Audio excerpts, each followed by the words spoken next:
Hundreds of people gathered in Seattle on Friday to condemn the Iranian government's crackdown on protesters in that country in the aftermath of the death of a young woman who was killed while in police custody.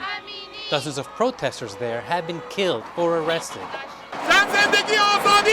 The protests in Iran began after 22-year-old Mahsa Amini was arrested by Iran's so-called morality police for allegedly violating the Islamic country's strict dress code for head coverings. She died a few days after being detained.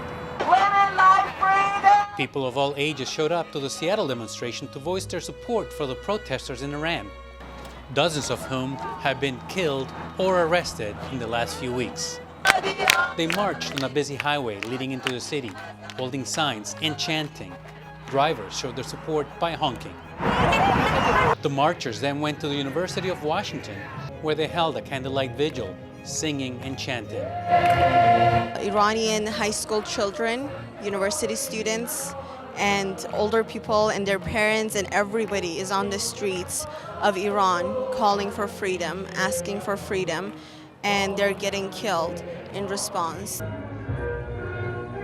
Farahnaz Daroudi has been in the U.S. for 43 years and is outraged by what is happening in Iran. It's not only for hijab, it's not for hair, it's for all the women's right in Iran that never had it. They never had it for 43 years. She said she would give up her own life for those getting killed over there.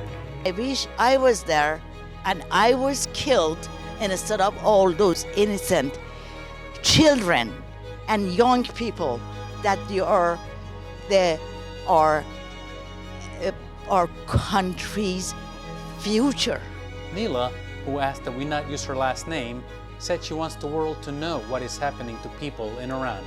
We are here tonight to let the world know what's going on in Iran and what the Iranian regime doing to the people. They are killing people and they don't care about anything. As Iranians, we're living in this dual state of hope and despair. You know, there's so much pain and so much anger, so much grief.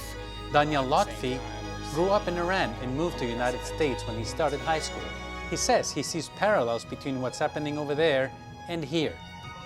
As an immigrant, I see so many connections between what's happening in Iran and the fight for liberation, for women's liberation, and how that's connected to the movements in the U.S. More protests are planned over the next few weeks here in Seattle.